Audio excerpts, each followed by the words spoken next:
हमारी साधु संगत और सब दूसरे भगवान के चरणों में कोटि कोटि बार ध्यान मेरा संगत जी एक सांस इसी का दिया है जो मैं लेता हूँ अपना आप जताने को, और ये क्या एहसान करे। संगत जी इतना बड़ा प्रमाण है, हम खुद विचार करें अपने आप में, इससे ज्यादा और बड़ा प्रमाण क्या चाहिए कि इसका ही अंश है। ये हमारे अंदर श्वास के रूप में चल रहा है और इन श्वासों की बदौलत हम जी रहे हैं। संगत जी सब कुछ इन श्वासों की बदौलत ही हो रहा है। यदि इस शरीर से ये श्वास निकल जाए संगत जी, अंदर के अंदर और बाहर के बाहर रह जाए, तो ये शरीर बेकार का है, फिर किसी काम का नहीं है। फिर इसको मट्टी कह दिया जाता है, बेड पे हो चारपाई पे हो तो नीचे उतार दिया जाता है। संगत जी फिर इतने का भी हकदार नहीं होता है ये शरीर, और बहुत सारी तैयारियों के साथ इसको विदा कर दिया जाता है। फिर तमाम तरह की क्रियाएं की जाती हैं इसके बाद में। तो मतलब यदि इस शरीर की वैल्यू है तो सिर्फ इस सांसों की बदौलत है।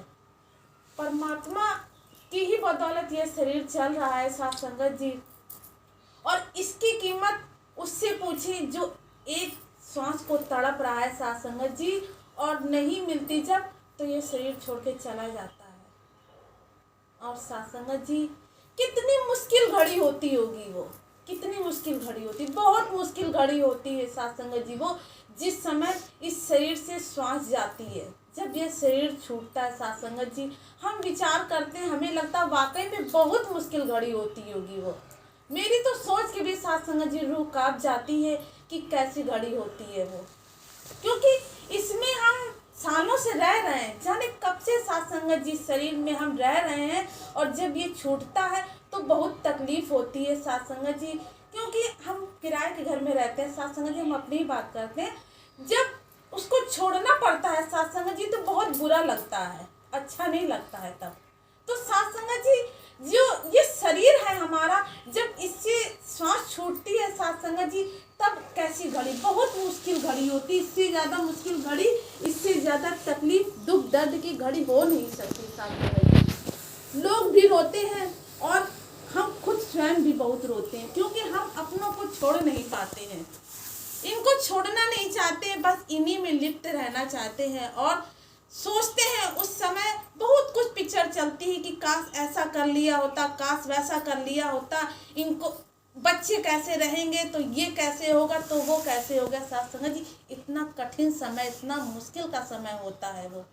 पर संगत जी जब ये शरीर रहता है, जब समय रहता है संगत जी, तो एक बार भी नहीं विचार करते हैं हम, एक बार भी नहीं सोचते हैं कि आज अगर हम ऐसा काम कर लें तो बाद में हमें काश नहीं कहना पड़ेगा संगत जी। क्योंकि हम बहुत सी ऐसी चीज़ों को छोड़ देते हैं, बाद में पछताते हैं और फिर कहते हैं कि काश उस समय ऐसा काम कर लिया होता।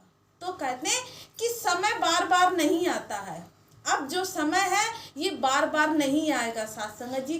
अब समय के रहते ही यदि अगर जाग जाएंगे तो संगत जी बहुत अच्छी बात होगी। जब हम फंसे थे संगत जी, गर्भ में उल्टे लटके थे संगत जी, तो बहुत प्रार्थना की थी परमात्मा से, बहुत लिप लगी हुई थी संगत जी, बस इससे ही प्रार्थना की थी कि हे परमात्मा मुझे इस नर्क से बाहर निकाल, तो मैं तेरा गुणगान करूँगा संगत जी। और जब इस संसार में आए संगत जी, परमात्मा ने भी हमारे साथ एक वादा किया था कि तू भूल जाएगा माया में, तू जब बाहर आएगा तो माया में भूल जाएगा, पर मैं तुझे याद दिलाऊंगा। संगत जी हुआ भी ऐसा ही। जब हम इस संसार में आए संगत जी, तो हम सब भूल चुके थे, अपनों की पहचान बताई गई, हमारी स्वयं एक पहचान बताई गई मेरे नाम के द्वारा, मेरे माता पिता के द्वारा, कहीं रिश्ते नातेदार, कहीं पड़ोसी, तरह तरह के संबंधों में मोह माया के जाल में उलझ के रह गए संगत जी।